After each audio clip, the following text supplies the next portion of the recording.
Hello and I welcome you all on keystone classes. तो आज हम करने वाले हैं अपनी ऑफशोर सीरीज में जो परसेंटेज चल रहा था हमारा, ये हमारी थर्ड क्लास परसेंटेज की होगी। ठीक है, स्लाइड शो पे जाते हैं, फ्रॉम करंट स्लाइड जाते हैं। ठीक है, ये परसेंटेज की क्लास थर्ड होगी। ठीक है, इसमें भी हम 20 क्वेश्चंस डील करेंगे और धीरे धीरे मेरे हिसाब से 7 8 10 क्लास में निपट जाएगी परसेंटेज, धीरे धीरे ही। ठीक है, और बाकी आप कमेंट सेक्शन में एक बार बताना साउंड में पीछे आपको साउंड आ रहा है या नहीं आ रहा है, तो मैं कोशिश करिए थोड़ा सा एडजस्ट करने की उसे। तो एक बार आप कमेंट सेक्शन में बता दीजिएगा। तो स्टार्ट करते हैं। ऑफशोर सीरीज की क्लास सीरीज है। ऑफशोर सीरीज की क्लास नंबर 3 है। परसेंटेज हमारा चैप्टर है। 30 क्वेश्चन हम कर चुके हैं, 31 से स्टार्ट करेंगे। पहला क्वेश्चन हमारा है, यदि किसी संख्या का 8.5% उसी संख्या के 4.5% से 16 अधिक है। भाई मेरे को दो परसेंटेजों का अंतर दिया हुआ है 16। तो ये यही तो कह रहा है कि 8.5%, 4.5%, इनका जो अंतर है वो 16 है। 1.6 सॉरी 1.6 है, हमारे हिसाब से 4% है। अगर 4% की वैल्यू ये है तो 100% की कितनी हो जाएगी? 1.6 अपॉन में 4 मल्टीप्लाई बाई 100। एक जीरो से यहाँ काटेंगे तो यहाँ जीरो लग जाएगी, 4 से काटेंगे तो ये कितना आ जाएगा हमारा? संख्या का मान ज्ञात कीजिए। ठीक है, सॉरी ये जीरो नीचे नहीं आएगी, ऊपर आएगी। 1.6 डिवाइडेड बाई 4 मल्टीप्लाई बाई 100। एक जीरो से ये जीरो कट जाएगी, 4 चौक 16 यानी कि 40 हमारा यहाँ पे राइट आंसर हो जाएगा। ठीक है, क्वेश्चन नंबर 32, पी की आय। 3 4 क्वेश्चन ठीक भी है इसमें, बाकी सब नॉर्मल से है। कल से जो टीजीटी का पेपर स्टार्ट होगा उसमें थोड़े क्वेश्चन अच्छे हैं। ठीक है, पी की आय का 75% क्यू की आय के 37.5% के बराबर है। पी की आय यदि 24,000 है तो क्यू की आय ज्ञात कीजिए। ठीक है, और हमारी जो सीरीज है वो पीवाईक्यू वाली, उसमें 2 ही पेपर ऐसे थे जो मार्च में जिनमें की मैथ आई थी, तो वो दोनों पेपर मैंने करा दिए। ठीक है, बेस्ट पीवाईक्यूज वाला चैनल आप देख सकते हैं, आप उसमें जो इन्होंने चाहते हैं तो हो सकते हैं। और आपकी जो प्रैक्टिस की क्लास है, कल से कोशिश करूंगा कि प्रैक्टिस सेट जो है आपके वो रेगुलर हो जाए। ट्रायल बलून सीरीज को प्रैक्टिस सेट पे चेंज कर देंगे 20 क्वेश्चंस के। ठीक है, 20 क्वेश्चंस के, तो जहां तक है आपकी कल से कंप्लीट स्टार्ट हो जाएगी। ठीक है, चैप्टर वाइज सीरीज एक चलती रहेगी हमारी, एक हमारी प्रैक्टिस की क्लास चलती रहेगी। चैप्टर वाइज और प्रैक्टिस दो चलती रहेंगी, और आपकी जो प्रैक्टिस क्लास होगी उसके क्वेश्चंस आपको बेस्ट पीवाईक्यूज में मिलेंगे, बेस्ट पीवाईक्यू वाले चैनल पे, वहां पे आपको अपलोड मिलेंगे। ठीक है, क्वेश्चन नंबर 32 देख लेते हैं। पी की आय का 75%, हमें पता है कैसे लिखना है। पी की आय का 75% को मैं हटा के बट्टे जीरो कर देता हूँ, 2 जीरो लगा देता हूँ। क्यू की आय के 37% के बराबर है, क्यू की आय के 37.5% के बराबर है। परसेंट हटा के मैंने नीचे 100 लिख दिया। जब मैं इसको कट डाउन करूंगा तो मेरे को पता चलेगा भैया जी पी और क्यू का जो रेशो है वो आएगा 1:2। इसकी वैल्यू मेरे को 24,000 दी हुई है, इसकी वैल्यू 24,000 दी हुई है, तो इसमें 24,000 की मल्टीप्लाई हो जाएगी, तो ये हमारी कितनी हो जाएगी? ये हमारी 12,000 आ जाएगा। क्यू की वैल्यू, सॉरी पी की दी हुई है हमें वैल्यू, हमें पी की वैल्यू दी हुई है, हमें पी की वैल्यू दी हुई है 24, तो हमारी क्यू की वैल्यू कितनी हो जाएगी? 48,000।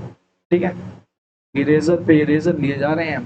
पी की वैल्यू दी है हमें 24,000, तो क्यू की वैल्यू कितनी हो जाएगी? 24,000 की 2 में मल्टीप्लाई करेंगे तो हमारा आंसर आ जाएगा 48,000। ऑप्शन नंबर एक हमारा यहाँ पे राइट आंसर हो जाएगा। क्वेश्चन नंबर 33 की तरफ चलते। चीनी के मूल्य में 20% की कमी हो जाती है तो एक व्यक्ति 2500 रुपए में 20 किलोग्राम चीनी अधिक खरीद पाता है। भाई 20% की कमी हुई, ठीक है, उसके बाद उसने नई कीमत पूछी है। ठीक है, परसेंट दिया हुआ है, हम परसेंट पे देख लेते हैं। भाई 20% का मान मेरे को पता है 1/5 है, अगर कमी हुई है तो 4/5 है। ठीक है, 4/5 है। भाई पहले जो चीज इनिशियली ये थी वो अब 4 हो गई, यानी कि इनिशियली अगर वो 2500 रुपए खर्च कर रहा था तो 50 यानी कि एक की वैल्यू 500, तो 4 की वैल्यू कितनी हो जाएगी? 2,000, यानी कि अब वो 2,000 रुपए खर्च कर रहा है। ठीक है, यानी कि ये जो 500 रुपए हैं इसमें वो एक्स्ट्रा चीनी खरीद पा रहा होगा, इसमें वो एक्स्ट्रा चीनी खरीद पा रहा होगा, यानी कि 20 kg चीनी की जो वैल्यू है नई वाली की वो 500 रुपए है, तो 1 kg की कितनी हो जाएगी? 500 डिवाइडेड बाई 20, 20 से काटेंगे तो ये आ जाएगा हमारा 12.5 रुपीज। राइट आंसर हो जाएगा हमारा ऑप्शन नंबर डी। ठीक है, क्वेश्चन नंबर 33 क्वेश्चन नंबर 34। एक परीक्षा में उपस्थित छात्रों की कुल संख्या का 75% उत्तीर्ण होता है, 5050 अनुत्तीर्ण हुए, तो परीक्षा में कुल छात्र ज्ञात कीजिए। भाई मेरे को पता है परीक्षा में टोटल छात्र 100% बैठे होंगे अपने आप का। अगर 75% पास हो गए तो बाकी बच्चे हुए 25% फेल हो गए। इसी 25% की वैल्यू मेरे को 5050 दी है और इस 100 की पूछी है, यानी कि 50% की वैल्यू जो है वो 5050 है। तो 100% की वैल्यू कितनी हो जाएगी, जस्ट इसका दुगना हो जाएगा। तो 25% की वैल्यू जो है वो 5050 है, तो 100% की 4 गुना हो जाएगी, यानी कि 20200 हमारा यहाँ पे राइट आंसर हो जाएगा ऑप्शन नंबर बी। ठीक है, 34 के बाद चलते हैं 35 की तरफ। एक शहर की जनसंख्या पहले वर्ष में 10% बढ़ती है, दूसरे वर्ष में 10% घटती है। यहाँ पे प्लस का 10 हो रहा है, यहाँ पे माइनस का 20 हो रहा है परसेंट में। ठीक है, परसेंट मेरे को पता है अगर 10% बढ़ रही है यानी कि 1/10 और बढ़ रही है तो 11/10। मेरे को पता है 20% घट रही है तो 1/5 और घट रही है तो 4/5। 2 वर्ष बाद जनसंख्या क्या होगी, अभी की देके बाद की पूछिए सीधी गुणा हो जाएगी, अभी की देके बाद की पूछिए सीधी गुणा हो जाएगी, लेकिन इसने तो मेरे को परसेंटेज में पूछा है। अब मैं इसको दो तरीके से कर सकता हूँ, पहले तो मैं इसको ही कर सकता हूँ ऐसे ही कि भाई पहले अगर उसकी 100 थी जनसंख्या तो अब 11/10 होगी और अगले साल 4/5 हो जाएगी। 50 दूनी 100 यानी कि 4 दूनी 8, 88 हो जाएगी। भाई 100 से घट के 88 हो गई, यानी कितने का डिक्रीज आया, टोटल 12% का डिक्रीज आ गया, यानी कि ऑप्शन नंबर 2 हमारा यहाँ पे राइट आंसर हो गया। या फिर आप इसको ए और बी वाले फॉर्मूले में भी रख के कर सकते थे, plus minus a multiply b by 100। ठीक है, ए और बी रखेंगे तो प्लस का 10 प्लस में माइनस का 20। ठीक है, और प्लस का 10 मल्टीप्लाई माइनस का 20 बटे में 100। ठीक है, 2 जीरो से हमारी 2 जीरो कट हो गई, यहाँ से हमको माइनस का 10 मिला और यहाँ से भी प्लस माइनस में से जो बाहर आएगा तो माइनस का बाहर आएगा, तो माइनस का 2 बाहर आएगा, तो यहाँ भी हमें 12% माइनस का मिला। ठीक है, आप दोनों तरीके से कर सकते हो। अगर सिर्फ परसेंटेज पूछिए तो इस पे चले जाना और वॉल्यूम्स पूछिए तो इस पे चले जाना। ठीक है, जब यहाँ पे नंबर्स दिए हो कि 10,000 से बढ़ के कितनी हो गई तो आप इस तरीके को प्रिफर कर लेना, खाली परसेंटेज हो सिंपल तो आप इस तरीके को प्रिफर कर। क्वेश्चन नंबर 34 के बाद चलते हैं 35 की तरफ। एक्स वाई का 20 गुना है, वाई एक्स से कितने प्रतिशत कम है। भाई एक्स जो है वो वाई का 20 गुना, यानी कि अगर मैं वाई को 1 मान लूं तो ये 20 हो जाएगा। अब पूछा वाई जो है एक्स का कितना प्रतिशत कम है, भाई मेरे को पता चला 19 कम है। किससे तुलना करवा रहा है, एक्स से, मल्टीप्लाई बाई 100, 20 पंजे 100, 19 पंजे 95% हमारा यहाँ पे राइट आंसर हो जाएगा। क्वेश्चन नंबर 35 के बाद चलते हैं 36 की तरफ। एक वर्ग की भुजा में 35% की वृद्धि होती है, परिमाप में कितनी वृद्धि होगी। हमको एक चीज याद रखनी है, जब भी हमारी जो भी रेडियस में डिफरेंस होगा जो भी आएगा वही हमारा डायमीटर में चेंज होगा और वही हमारा पैरामीटर में चेंज होगा। ठीक है, लेकिन अगर हम एरिया की बात करें तो एरिया में स्क्वायर में चेंज होगा। ठीक है, अगर ये क्वेश्चन परिमाप की जगह आपसे बोल देता है कि एरिया में कितने प्रतिशत की वृद्धि होगी तो हम इसका स्क्वायर निकालते हैं, यानी कि 35 और 35 की 2 वृद्धि बोलते हैं। ठीक है, जबकि रेडियस में जो चेंज होगा वही डायमीटर में होगा और वाइस वर्सा भी ठीक है कि डायमीटर में जो चेंज होगा वही रेडियस में होगा, या पैरामीटर में जो चेंज होगा वो डायमीटर और रेडियस में भी वही सेम चेंज होगा। लेकिन अगर एरिया पूछ लेता, मैं इस क्वेश्चन को आगे बता देता हूँ कि अगर वो एरिया पूछ लेता, क्योंकि वर्ग का जो एरिया होता है ये क्या होता है, रेडियस तो रेडियस ही होती है। ठीक है, 2 पाई आर, इसमें तो एक बार आर आ रहा है। डायमीटर वाले केस में भी पाई और डी होता है, तो इसमें भी एक ही बार आर आ रहा है। पैरामीटर के हिसाब से भी, पैरामीटर के हिसाब से भी अगर मैं बात करूं तो पैरामीटर भी हमारा पाई डी होता है, तो वो भी एक ही बार आएगा। लेकिन एरिया में क्या हो जाएगा, एरिया जो होता है वर्ग का होता है पाई आर स्क्वायर, तो यहाँ पे आर जो है वो डबल बार आती है, इसलिए हम 2 बार करके लिखते हैं इसको। ठीक है, 2 बार करके इसको बनाते हैं। अगर बाई चांस परिमाप की जगह आपके यहाँ पे क्षेत्रफल आया, क्योंकि आता रहता है क्वेश्चन, तो आप कैसे करोगे, भाई 35 की वृद्धि हुई यानी कि a प्लस बी वाले फॉर्मूले में डाल के ये तो प्लस का 70 निकल के आ जाएगा पहला, प्लस माइनस जो भी बाहर से आएगा 35 मल्टीप्लाई 35 बटे में 100 हो जाता। 35 मेरे को पता है कितने होते हैं भाई, 55 25 और 12, 12.25 निकल के आ जाता है, यानी कि इसका आंसर जो आता है 82.25% की बढ़ोतरी आ जाता है। ठीक बात है, आई होप आप लोग समझ गए होंगे। 36 के बाद चलते हैं 37 पे। अगर एरिया आता है तो इस तरीके से निकालेंगे, बाकी रेडियस, डायमीटर और पैरामीटर बिल्कुल सेम ही चलते हैं, जितना उसमें चेंज होगा उतना ही उसमें चेंज होगा। 36 के बाद चलते हैं 37 की तरफ। 37 है, एक वर्ष पहले एक शहर की जनसंख्या 18,000 थी, एक वर्ष पहले। ये प्रेजेंट है, प्रेजेंट बोल देते हैं, यहाँ से -1 ईयर की बात कर रहा है कि यहाँ पे 18,000 थी। ये हमने अपने दिमाग में माइंड मैप बना लिया। एक वर्ष में पुरुष जनसंख्या में 15% की वृद्धि हुई, महिला जनसंख्या में 10% की वृद्धि हुई, कुल जनसंख्या में 13% की वृद्धि हुई। मेरे को एक एवरेज दिया हुआ है, एक पर्सन का एक दिया हुआ है, एक पर्सन का एक दिया हुआ है। मुझे साफ साफ दिख गया कि ये तो एलिगेशन का केस है भाई। 15% अगर मेल में वृद्धि हुई और फीमेल में 10% हुई और कुल मिला के वृद्धि जो है 13% हुई, तो मैं यहाँ पे एलिगेशन लगा सकता हूँ। यहाँ से मेरे को मेल और फीमेल की जनसंख्या पता चल जाएगी। मैं यहाँ से अंतर लूंगा तो यहाँ आएगा 3, और मैं यहाँ से अंतर लूंगा तो यहाँ आएगा 2। ठीक है, तो मेरी जो जनसंख्या है वो 3 और 2 के अनुपात में होगी। वर्तमान में शहर में पुरुषों की कुल जनसंख्या कितनी होगी? वर्तमान में, प्रेजेंट की बात कर रहा है। ये तो 1 साल पहले की है, ये तो 1 साल पहले की है। ठीक है, इसके हिसाब से मैं जनसंख्या तो निकाल सकता हूँ भाई। जनसंख्या मैंने निकाल दी भाई 18,000। एक वर्ष पहले, यहाँ पे 1 वर्ष पहले में, 1 वर्ष पहले में आएगा। ठीक है, 18,000 5 की वैल्यू है। 5 की वैल्यू तो कितनी आएगी? 5 या 15 और 5 थी 30, 3600। 3600 और पुरुष की जनसंख्या की बात कर रहा है तो मैं यहाँ से मेल की पॉपुलेशन निकाल सकता हूँ। मेल की 1 साल पहले पॉपुलेशन कितनी होगी? 3 तिया 9 और 6 तिया 18, यानी कि 10800। ठीक है, ये लेकिन 1 साल पहले हो गई। 1 साल पहले हो गई तो प्रेजेंट के लिए क्या करेंगे? प्रेजेंट के लिए उसमें 15% का इंक्रीज हुआ था पिछले साल से प्रेजेंट में आने के लिए, तो भैया 15% का इंक्रीज कर देंगे। 1800 मल्टीप्लाई बाई 115 बटे में 100।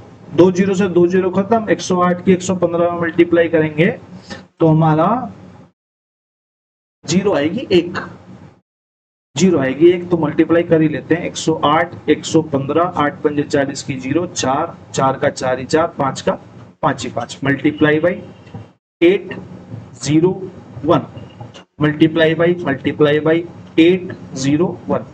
तो कितना आ गया हमारा? 1 8 4 12 का 2, 1 हासिल, 8 और 5 13 और 1 14 का 4, 1 हासिल, 2 12,420। यानी कि हमारा राइट आंसर कितना हो गया? Option number B.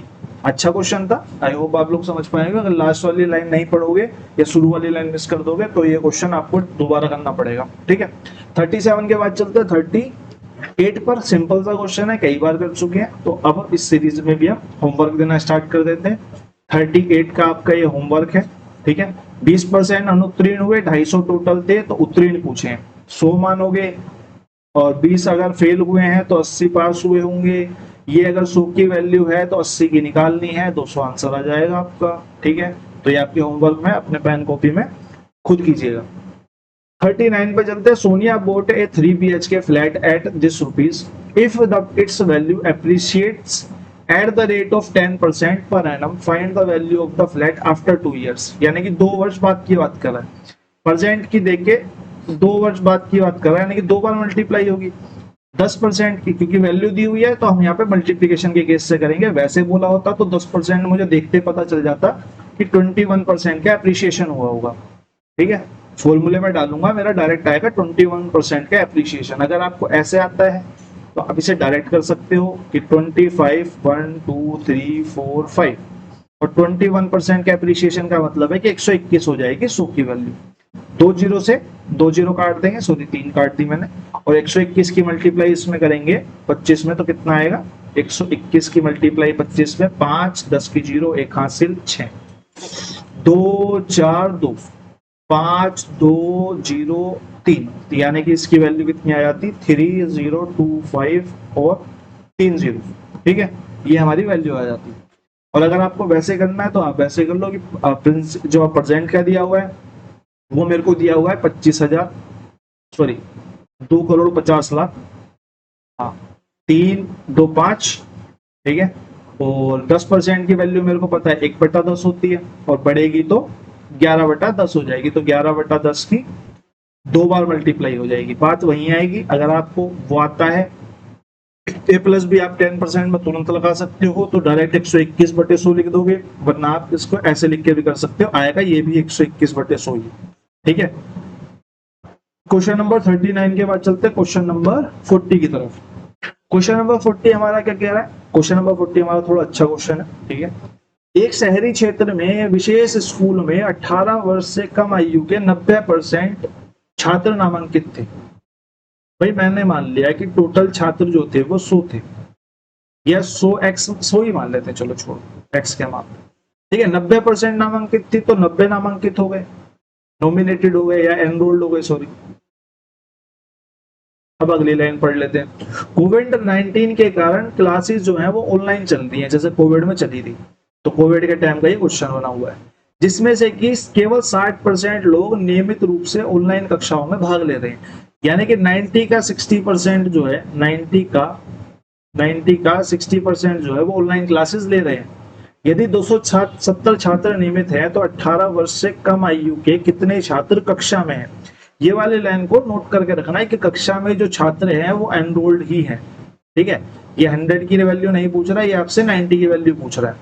मेरे को क्वेश्चन ने दिया है कि 90 मल्टीप्लाई में 60% को अगर मैं नीचे 100 लिख लूं, इसकी वैल्यू जो है वो आपकी 270 है, तो आपसे 90 की वैल्यू पूछी है, तो बस इसको कट कर दो, 1 0 से 1 0 खत्म, 6 चौक 24 और 6 पंजे 30, यानी कि 90 की वैल्यू कितनी आ गई? 90 की वैल्यू आ गई 450।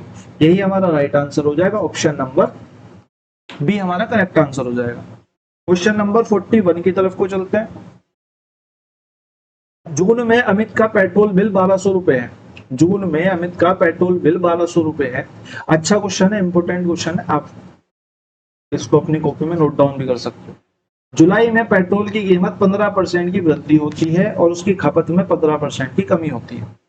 पेट्रोल के बिल पर क्या फर्क पड़ेगा? भाई मेरे को इस तरह के क्वेश्चन में 3 चीजें होती हैं, टोटल एक्सपेंडिचर, पहला फैक्टर मल्टीप्लाई में दूसरा फैक्टर। पहला फैक्टर मैक्सिमम टाइम जो होता है वो प्राइस होता है, ठीक है, और यहाँ पे कंजम्पशन होता है। ठीक है, तो ये तीन कंपोनेंट होते हैं इस तरह के क्वेश्चन में। ये क्वेश्चन घुमा फिरा के बहुत सारी चीजों पर आता है, चीनी पे, दाल पे, पेट्रोल पे, चावल पे, गेहूं पे, पता नहीं किस किस चीज पे आ सकता है। तो घुमा फिरा के इसमें जो है 3 कंपोनेंट होते हैं, 2 की मल्टीप्लीकेशन से हमारा टोटल एक्सपेंडिचर निकलता है। या तो मेरे को ये और ये दिया होगा, या फिर मेरे को ये और ये दिया होगा, या फिर मेरे को ये दोनों दिया होगा और ये दोनों दिया होगा। सबसे सिंपल केस जो है इसमें कि पहला और दूसरा मेरे को दिया हो, फैक्टर्स जो है, और टोटल एक्सपेंडिचर दिया हो, टोटल एक्सपेंडिचर पे पूछा हो क्वेश्चन। लेकिन अच्छा क्वेश्चन तब बनता है जब आपको टोटल एक्सपेंडिचर दे देता है और पहले दूसरे में से कोई एक देके दूसरे की वैल्यू पूछ लेता है। ठीक है, ये क्वेश्चन सिंपल है क्योंकि इसमें टोटल एक्सपेंडिचर पे पूछा हुआ है। ठीक है, इसको हम कैसे डील करेंगे देख लेते हैं। भाई मेरा जो है वो प्राइस में जो क्या हुआ, प्राइस जो था पहले 100 से 115 हो गया, और जो मेरी कंजम्पशन थी, खपत थी, वो 100 से 85 हो गई। अब जो कट सकता है आमने सामने हम काट सकते हैं यहाँ पे। ठीक है, ये बटे वाला ही सीन है और कुछ सीन नहीं है। ठीक है, तो 5 से काट लेते हैं, इसे भी 5 से काट लेते हैं। 5 से कम 5, 5 दूनी 10, 5 तिया 15, 5 से कम 5, 5 सत्ते 35 और 25 चौका 100। तो यहाँ पे अगर मैं टोटल एक्सपेंडिचर की बात करूं तो यहाँ पे टोटल एक्सपेंडिचर इन दोनों की मल्टीप्लाई करके बन जाएगा। यहाँ पे टोटल एक्सपेंडिचर इन दोनों की मल्टीप्लाई करके बन जाएगा। मेरा इसका कितना है? 7 के 21 का 1, 2 हासिल, 7 दूनी 14 और 3 17 और 2 19 का 9, 1 हासिल, और ये आएगा 391। पहले इनिशियली जो एक्सपेंडिचर था ये था, और यहाँ पे करंट में जो एक्सपेंडिचर है वो ये है। ठीक है, नया बिल जो है अब ये जुलाई में बिल पूछा है, जून मेरा बेसिक था, जुलाई का पूछा है, यानी कि इस वाले की वैल्यू पूछ रहा है। जून में मेरा बिल 1200 था, यानी कि 400 की वैल्यू 1200 थी, तो मेरे से 391 की वैल्यू पूछ रहा है। तो 1200 बटे में 400 मल्टीप्लाई में 391, 2 जीरो से 2 जीरो कट कर दी, 4 तिया 12, 391 की 3 में मल्टीप्लाई करेंगे तो हमारा 1273 हमारा यहाँ पे राइट आंसर आ जाएगा। ठीक है, आई होप आप लोगों को क्वेश्चन पसंद आया होगा और आपको समझ में भी आया होगा। पसंद आना ना आना और समझ में आना दोनों अलग अलग चीजें हैं, तो आप कमेंट सेक्शन में बता सकते हो। अगर किसी को ये क्वेश्चन नहीं समझ में आया तो मैं अगली बार दोबारा करा दूँ। वैसे आएंगे, अभी तो 3 4 5 इस तरह के क्वेश्चन आएंगे। आपको आ जाएगा समझ में। 42 difference of two numbers are 2280 if 10.5% of number is 15.5%। एक सेकेंड रुको ना, हमारा जरा कूलर डाउन हो गया।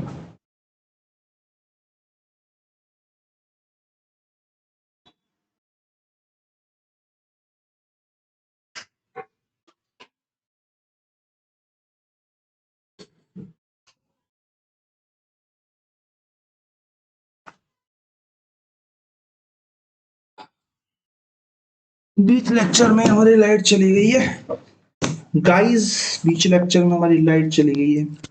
अब जरा गर्मी में लेक्चर रिकॉर्ड करना पड़ेगा क्योंकि 8 ही बचे हैं। कोई बात नहीं, कर देते हैं। दो संख्याओं का अंतर हमें 2280 दिया हुआ है, ठीक है। एक संख्या का 10.5% दूसरी संख्या के 15.5% के बराबर है, ठीक है। तो दोनों संख्याएं ज्ञात कीजिए। भाई मेरे को ये वाली इक्वेशन से मैं संख्याओं के बीच में रेशो निकाल सकता हूँ। मैंने बोला पहली संख्या अगर x है, x का 10.5% की बात करूं तो परसेंट का 0 नीचे, और दूसरी संख्या को अगर मैं y मान लूं और दूसरी संख्या का 15.5% देखूं तो परसेंट को हटाऊंगा तो पॉइंट भी हटा दूंगा, तो यहाँ पे 2 जीरो और पॉइंट की 1 जीरो, यहाँ से पॉइंट हटाऊंगा तो 1 जीरो। नीचे से नीचे वैल्यू कैंसिल आउट हो जाएगी, 5 से इसको काटेंगे तो 5 दूनी 10, 5 एकम 5, 5 या 15, 5 एकम 5। तो मेरे को यहाँ पे x बटे y की जो वैल्यू आ गई वो आ गई 31 अपॉन में 21, ठीक है। 31 अपॉन में 21। मेरे को संख्याओं का अंतर दिया हुआ है, भाई मेरे को पता चल रहा है कि यहाँ से जो अंतर है वो 10 है। 10 की वैल्यू मेरे को 2280 दी है, एक की वैल्यू कितनी हो गई 228 हो गई। तो अगर मैं x की वैल्यू निकालना चाहूं तो मेरे को निकालना पड़ेगा भाई रेशो से 31 और प्रत्येक की वैल्यू 228। 31 मल्टीप्लाई में 228 हम यहाँ कर लेते हैं, हम कोई जादूगर है नहीं, हमको जादू वादू आता नहीं है भैया, ठीक है। हम तो सिंपल सी मल्टीप्लाई करेंगे। 8, 8 एकम 8, 2 एकम 2, 2 एकम 2, 8 तिया 24 का 4, 2 3 दूनी 6 और 2 8 और 3 दूनी 6, यानी कि ये हमारा आ गया 8 6 0 7 7 0 7 0 6 8, ठीक है। ये हमारी x की वैल्यू आ गई। y की वैल्यू की बात करें अनुपात के हिसाब से वैल्यू 21 और प्रत्येक की वैल्यू 228, तो यहाँ पे इसकी भी मल्टीप्लाई कर लेते हैं भाई। 2 2 8 और 21 की मल्टीप्लाई 8 2 2 मल्टीप्लाई में 8 दूनी 16 का 6, एक हासिल, 2 दूनी 4 और 1 5 और 2 दूनी 4, ठीक है। तो ये हमारा आ गया 8 8 7 4, यानी कि y की वैल्यू मेरी आ गई 4788, ठीक है। 4788 हमारे को इस ऑप्शन में दिख रहा है, इस ऑप्शन में दिख रहा है, तो पहले वाला 7068 भी हमें चेक करना पड़ेगा। यहाँ पे हमारी दोनों वैल्यूज मैच होती हैं, तो हमारा ऑप्शन नंबर 2 हमारा यहाँ पे राइट आंसर हो जाएगा, ठीक है। क्वेश्चन नंबर 43 की तरफ चलते हैं। क्वेश्चन नंबर 43 फिर से जो इससे ठीक पहले वाला क्वेश्चन आया था बिल्कुल वैसे ही क्वेश्चन है, ठीक है। बहुत सारी चीजों में आता है, मैंने बोला ही था, कुछ भी देखे कुछ भी पूछ सकता है, तो ये भी आपके इंपोर्टेंट क्वेश्चंस में से। 4 पहिए वाहनों की कीमत 24% बढ़ जाती है, कार की बिक्री में 15% की कमी हो जाती है, राजस्व में पूर्ण प्रतिशत परिवर्तन ज्ञात कीजिए। राजस्व की बात कर रहा है यानी कि टोटल एक्सपेंडिचर में बात कर रहा है, तो सिंपल सा क्वेश्चन है, बस मेरे को कुछ नहीं करना भाई। 100 की चीज 124 हो गई, और जहां पे 100 बिक्री हो रही थी वहां पे 15 की बिक्री की कमी हो गई, यानी कि 85 हो गई। अब मैं इसको जरा कट कर लेता हूं, मैंने इसको काट लिया 4 से, 4 से काटा तो ये चला गया भैया 25 पे, और ये 4 तिया 12, 4 एकम 4, फिर इसे काट लिया मैंने 5 से, 5 एकम 5, 5 सत्ते 35, 55 25। अगर मैं टोटल एक्सपेंडिचर की बात करूं तो यहां से अगर मैं ऊपर नीचे मल्टीप्लाई करूंगा तो 500 आएगा, और 17 की 31 में मल्टीप्लाई करूंगा तो 7 7 या 21 और 1 22 का 2 2 हासिल, 3 एकम 3 और 2 5। मेरे को यहाँ पे पता चला कि पहले जो टोटल जो बिक्री हो रही थी, टोटल एक्सपेंडिचर नहीं टोटल सेल, ठीक है।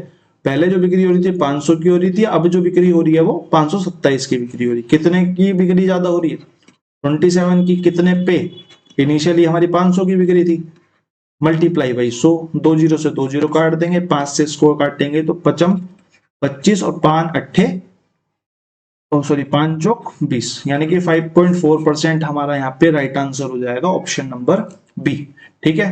क्वेश्चन नंबर 43 के बाद चलते हैं हम क्वेश्चन नंबर 44 की तरफ 44 अच्छा क्वेश्चन है, बस एक वर्ड की वजह से,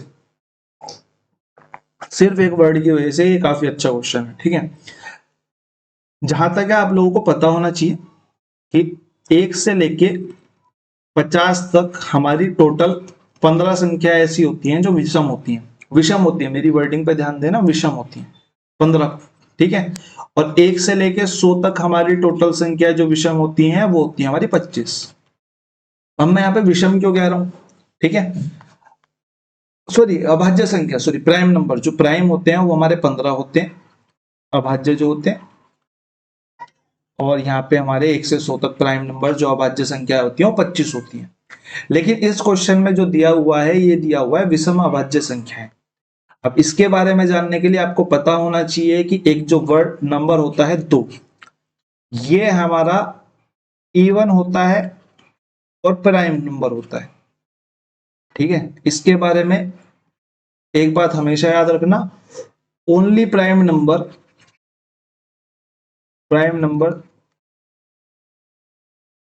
दैट इवन ऑल्सो,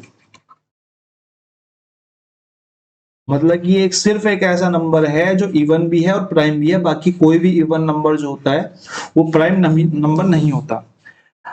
अगर मैं छोटी सी एक बात और आपको यहीं पे ऐड करके बता दूं, प्राइम नंबर जो होते हैं उसके सिर्फ एक दो फैक्टर होते हैं, एक तो एक और एक खुद वो संख्या, यानी कि सेल्फ, यानी कि वो सिर्फ दो संख्याओं से कटता है, एक तो एक से कटता है और एक खुद से कटता है। आप किसी भी प्राइम नंबर को देख लो, हमको पता है कि पहला प्राइम नंबर 2 होता है, इवन प्राइम नंबर होता है। 3 हमारा पहला ऐसा नंबर होता है जो ओड प्राइम नंबर होता है। ठीक है, 3 के बाद 5 होता है, 5 के बाद 7 होता है, 7 के बाद 11 होता है, 11 के बाद 13 होता है, 13 के बाद 17 होता है, 17 के बाद 19 होता है, 19 के बाद 23 होता है, 23 के बाद आप ऐसे करके गिनते चले जाओ सारे। इनके सिर्फ दो ही फैक्टर हैं भाई, 3 का फैक्टर 1 है और एक अपने आप में 3 है। 5 के फैक्टर भी ऐसे 5 है, 1 है और 5 है। ठीक है, अब हम इस क्वेश्चन पर आते हैं। इस क्वेश्चन ने क्या बोला है कि 1 से 50 तक की संख्याओं में कितने प्रतिशत विषम अभाज्य संख्याएं हैं। अब मेरे को पता है कि 1 से 50 तक टोटल प्राइम नंबर जो है वो 15 है, लेकिन यहाँ पे तो 2 भी इंक्लूड है, लेकिन 2 तो विषम नहीं होता। तो अगर मैं विषम अभाज्य संख्याओं की बात करूंगा तो विषम अभाज्य संख्या सिर्फ 14 रह जाएंगी। और प्रतिशत में पूछा है तो भैया 50 में से 14 अगर विषम अभाज्य संख्या है, परसेंटेज निकालने के लिए मैं 100 की मल्टीप्लाई कर देता हूं, 50 दूनी यानी कि 28% मेरा यहाँ पे राइट आंसर हो जाएगा। ठीक है, यहाँ आपको ये चीजें समझानी थोड़ी जरूरी थी क्वेश्चन में, क्योंकि नंबर सिस्टम के जो क्वेश्चन होते हैं ना वो रूट्स से आते हैं, मतलब आपको रूट्स नहीं पता तो आप नंबर सिस्टम के क्वेश्चंस को नहीं अटेम्प्ट कर सकते। अब ये परसेंटेज का भी क्वेश्चन था तो इसमें रखा हुआ है, वरना नंबर सिस्टम के जितने भी क्वेश्चंस आपको मिलेंगे अगर आपको रूट्स नहीं पता तो आप कर ही नहीं पाओगे उन्हें, आपको पता ही नहीं बेसिक, क्योंकि सबसे बेसिक जो इकाई है वही नंबर सिस्टम है। ठीक है ना, क्वेश्चन नंबर 44 के बाद चलते हैं क्वेश्चन नंबर 45 की तरफ। एक कार की कीमत हर साल 10% कम होती है, वर्तमान में इतनी दी हुई है, 2 वर्ष बाद की पूछी है। तो ये आपका H और ये बड़ा सा W। ठीक है, ये आपका होमवर्क कृपया करके कर लीजिए, आपका ही फायदा है। ठीक है, क्वेश्चन नंबर 46 की तरफ आते हैं। बहुत अच्छा क्वेश्चन है, ठीक है, मेरे हिसाब से अच्छा क्वेश्चन है। अगर अच्छा पेपर बनाएगा तो इसको डालने की कोशिश तो करेगा दोबारा से, है ना, अच्छा क्वेश्चन। सुरेश की वर्तमान आयु अपने पिता की वर्तमान आयु का 2/5 है। कुछ वर्षों बाद सुरेश की आयु उस समय की उसके पिता की आयु का 75% हो जाती है। ठीक है, इस अवधि के दौरान पिता की आयु में कितने प्रतिशत की वृद्धि हुई। भाई मेरे को दिया हुआ है कि भैया एक सुरेश है, एक उसका फादर है। फादर का 2/5 का क्या मतलब है, फादर का 2/5 का मतलब है कि फादर की 5 हो जाएगी अगर मैं रेशो की बात करूं, और सुरेश की 2 हो जाएगी। ये 2 हो गई, ये 5 हो गई। मैंने इन दोनों को ही 2x और 5x मान लिया। क्यों माना, क्योंकि जरूरत है क्वेश्चन की, वरना नहीं हो पाएगा, गड़बड़ हो जाएगी। ठीक है, अब क्या बोला, कुछ सालों बाद। मैंने बोला भैया जी इसमें भी कुछ टाइम इंक्रीज हो गया, इसमें भी कुछ टाइम इंक्रीज हो गया। दूसरी इक्वेशन पे जब हम जा रहे हैं तो कुछ सालों बाद पिता की आयु का 75% हो जाती है। किसकी, सुरेश की आयु। भैया 2x प्लस में t जो है वो बराबर हो जाता है 5x प्लस में t के 75% के। यही तो बात बोली है। ये बात बोली है। तो काट लेते हैं, टिया और 4, और आगे मैं सोल्व करूंगा तो 4 दूनी 8 एक्स प्लस में t is equal to 5, sorry 15x, eraser लेनी पड़ेगी, 15x, 15 प्लस में और 3 टी के। ठीक है, जब मैं टी को एक तरफ ले जाऊंगा, एक्स को एक तरफ ले जाऊंगा, तो मेरे को यहां से पता चलेगा कि 7x, 7 आएगा ना, हाँ 7x इज इक्वल टू, या 2t is equal to 7x के। यानी कि अगर मैं टाइम की बात करूं और x की बात करूं तो ये मेरा रेशो आ जाएगा 7 और 2 का। ठीक है, टाइम की बात करूं तो 7 और 2 का हमारा रेशो आ जाएगा।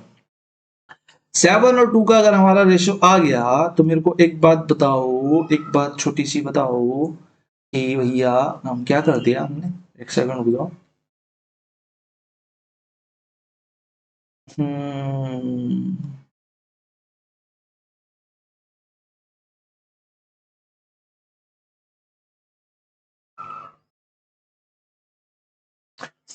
तो मैं यहां से एज निकाल सकता हूं इनकी। भाई सुरेश की एज कितनी हो जाएगी, 2x का मतलब हो गया 2 दूनी 4, और फादर की एज कितनी हो जाएगी, 5 दूनी 10। ठीक है, 5 दूनी 10। और अगर मैं टाइम की बात करूं तो टाइम जो है वो रेशो में 7 है, यानी कि 7 का इंक्रीज आएगा, 7 का इंक्रीज आएगा।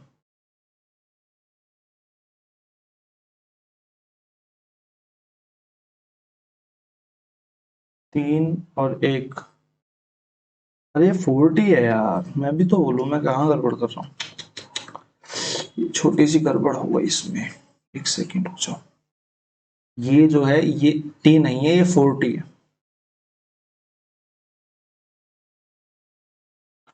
मैं भी तो, मुझे गड़बड़ लग रही थी। ठीक है, इसको ये सब गलत हो गया। ठीक है, और इसके बाद अगर मैं देखूं तो मेरे को यहां से 40 माइनस में 3t यानी कि t is equal to 7x के। ठीक है, t is equal to 7x के। अगर t जो है वो 7x के इक्वल है, यानी कि 7x एज बढ़ रही है, 7x अगर एज बढ़ रही है तो पिता की एज जो पहले थी वो 5x थी, और 7x टाइम बढ़ जाएगी, 7x ईयर बढ़ जाएगी। और परसेंटेज निकालने के लिए मैं 100 से मल्टीप्लाई कर देता हूँ, x से x कट जाएगा, 5 से ये 20 आ जाएगा, यानी कि 140% हमारा यहाँ पे राइट आंसर हो जाएगा ऑप्शन नंबर सी। ठीक है, वो थोड़ी सी कैलकुलेशन में हल्की सी मिस्टेक हो गई थी, 8x तो लिख दिया लेकिन 40 लिखना भूल गया। क्वेश्चन नंबर 47 पे चलते हैं। यदि किसी संख्या के 62.5% की कमी की जाती है तो यह 300 हो जाती है। सिंपल सा क्वेश्चन है भाई, 100 था, 62.5% की कमी कर दी तो अब कितना बचा होगा, 37.5% बचा होगा। इसी की वैल्यू मेरे को 300 दी है, तो इससे आगे आप होमवर्क में कर लो। ठीक है, क्वेश्चन नंबर 48, इस तरीके का क्वेश्चन हमारा पहली दूसरी क्लास में एक और आया था। ठीक है, तो मैंने इसको बोला था मेन डायग्राम से भी करेंगे, तो अब मैं इसको आपको दोनों तरीके से एक बार समझा देता हूं। ठीक है भाई, हमने पिछली क्लास में क्या करा था, मेरे को देखना था कि लास्ट में दिया क्या हुआ है। मेरे को दिया हुआ है दोनों में उत्तीर्ण छात्रों का प्रतिशत ज्ञात कीजिए। ये मेरे को अनुत्तीर्ण दिया हुआ है, ये मेरे को अनुत्तीर्ण दिया हुआ है, ये मेरे को अनुत्तीर्ण दिया हुआ है। भाई मैंने बोला अगर 100 में से 45 भौतिकी में अनुत्तीर्ण हो गए तो मेरे को पता चला भैया जी 65% है, ये तो भौतिकी में पास हो गए। मैंने बोला अगर 100 में से 40 रसायन में फेल हो गए तो भैया जी 60 तो रसायन में फेल पास हो गए। मैंने बोला भैया सारों में से 35 जो है वो दोनों में अनुत्तीर्ण है, 100 में से 35 जो है वो दोनों में अनुत्तीर्ण है, दोनों में ही अनुत्तीर्ण है। तो ऐसे बच्चे कम से कम 65% तो हैं जो कम से कम एक सब्जेक्ट में उत्तीर्ण है, जो कम से कम एक सब्जेक्ट में उत्तीर्ण है। मैंने बोला भैया कम से कम एक सब्जेक्ट में उत्तीर्ण है, तो इसका मतलब ये है कि अगर मैं इन दोनों को टोटल कर दूं 125% तो 125 में से अगर मैं ये घटाऊंगा, क्योंकि ये तो दोनों वाले पास हो गए, कम से कम एक वाले पास इन दोनों में, तो दोनों वाले भी हैं, तो अगर मैं इसमें दोनों वाले घटा दूं अनुत्तीर्ण वाले तो सिर्फ पास वाले आ जाएंगे। कितने आ जाएंगे, ये हमारे आ जाएंगे 6 से काटेंगे इसको, कितना आ जाएगा 6 दूनी 12, 125, 65 काटेंगे तो 60% आएगा। अरे नहीं यार, कुछ गड़बड़ हो गई। 35, 6 और 3 9 और 1 10, ठीक है। 6 और 1 तो गर्मी लग रही है ना, लाइट भाग गई। कोई नहीं कोई नहीं कोई नहीं कोई नहीं कोई नहीं, तो गड़बड़ करी है हमने इस क्वेश्चन में। 100 पे 45, 65%। 100 पे 45 65 नहीं होता, 55 होता है। कैलकुलेशन मिस्टेक, फिर से गर्मी का प्रकोप हमारे सर पे आता हुआ। ये 55% हो गया, 55% हो गया तो ये 6 और 5, 6 और 5 कितने होते हैं 11, 115%। और 115% में से अगर हम 65% घटाएंगे तो हमारा आंसर कितना आ जाएगा, 50% जो है वो दोनों में पास है। ठीक है, इसको हम वेन डायग्राम से कैसे करेंगे भाई, वेन डायग्राम से मैंने डायग्राम ड्रॉ करा, मैंने एक डायग्राम ये ड्रॉ कर लिया। मैंने बोला भाई 35% जो है वो फेल है। अब आपको एक चीज ध्यान देनी है, जब भी वेन डायग्राम बनाना है तो ये अनुत्तीर्ण और ये भी अनुत्तीर्ण और ये भी अनुत्तीर्ण, ठीक है, तीनों अनुत्तीर्ण है। अगर एक भी उत्तीर्ण वाला आता है तो वेन डायग्राम के लिए आपको उसे अनुत्तीर्ण वाला चेंज करना पड़ेगा, या फिर दो उत्तीर्ण वाले आते हैं तो एक को अनुत्तीर्ण चेंज करना पड़ेगा। ठीक है, मतलब तीनों सेम उस पर होने चाहिए, पैरेलल बेस पे। 35% तो भैया दोनों में से, दोनों में फेल है, ये तो इसमें भी फेल है इसमें भी फेल है भाई। 35% अगर दोनों में फेल है और 45 हमारे भौतिकी में फेल है, तो मैं कह सकता हूं कि 10% तो इसमें फेल हो गए। अगर 10% इसमें फेल हो गए और 40% रसायन में फेल है और इसमें 35% तो ऑलरेडी घुस गया, तो 5% खाली इसमें भौतिकी में फेल है और रसायन में फेल है। तो अगर मैं देखूं तो मेरे पास टोटल जो है, जो कम से कम एक सब्जेक्ट में और दोनों में भी फेल है, तो मैं अगर इसकी बात करूं तो 35% प्लस में 5 प्लस में 10, यानी कि 50% ऐसे बंदे जो कम से कम एक सब्जेक्ट में फेल है। कम से कम एक में फेल है तो बाकी बचे हुए तो दोनों में पास होंगे भाई, 100% टोटल होता है। 50% जो है वो कम दोनों में पास होंगे, तो हमारे 50% यहाँ पे राइट आंसर आ जाएगा। ठीक है, क्वेश्चन नंबर 48 हमारा खत्म हो गया। क्वेश्चन नंबर 49 पे चलते हैं। क्वेश्चन नंबर 49 जो है वो थोड़ा सा टाइपिंग का मिस्टेक हो गया है, ये प्लस नहीं है, ये प्लस नहीं है, ये इक्वल है। ठीक है, ये इक्वल है, ये ऐसे Q is equal to 7ak। ठीक है, तो क्वेश्चन ने बोला यदि p is equal to 9a और q is equal to 7a, तो p और p q से कितने प्रतिशत अधिक है। मेरे को दिख रहा है यहाँ पे 9 है, ये 7 है, यानी कि 2a अधिक है। किससे कंपैरिजन करवा रहा है, q से कंपैरिजन करवा रहा है। q से कितना, how much percent of more than q, q से कंपैरिजन करा रहा है तो q की वैल्यू नीचे रखेंगे 7a और मल्टीप्लाई बाई 100, a से a कट हो जाएगा और तो कुछ कटेगा नहीं, तो 200 बट्टे में 7, 7 चौक 28, 7 तिया 21, 7 दूनी 14, 6 7 6 42, 7 7 49, 7 अट्ठे 56, यानी कि 28 पॉइंट समथिंग हमारा एक ही ऑप्शन है 28 वाला, तो हमारा राइट आंसर कितना हो जाएगा 28.56%। ठीक है, percent percent percent percent percent percent, ये सब परसेंट है। ठीक है, क्वेश्चन नंबर 49 खत्म। आज की क्लास का हमारा एक लास्ट क्वेश्चन बचता है, क्वेश्चन नंबर 50। अच्छा ठीक ठाक क्वेश्चन है, ठीक है, पढ़ लेते हैं। ए का वेतन बी के वेतन का 50% है।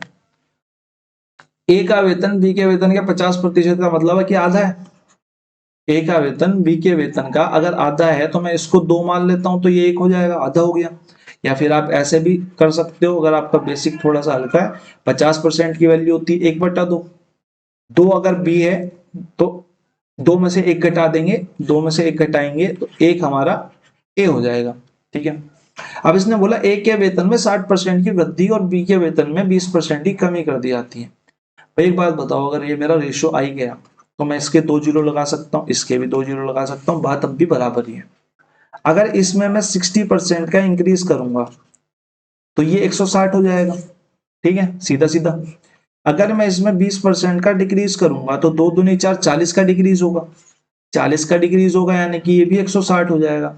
अब उसने बोला ए का वेतन बी के वेतन का कितना प्रतिशत है। नई वाली कंडीशन से ए का वेतन बी के वेतन के बराबर है, यानी कि 100% है। ठीक है, तो यहाँ पे आपकी ये वाली क्लास आज की हमारी एंड होती है, और इसको जरा हम कीप कर देते हैं। और आपको ये जो क्लास है इसकी पीडीएफ टेलीग्राम चैनल पे मिल जाएगी, ज्वाइन कर लो और keep learning and keep sharing. ठीक है, मिलते रहते हैं, धन्यवाद।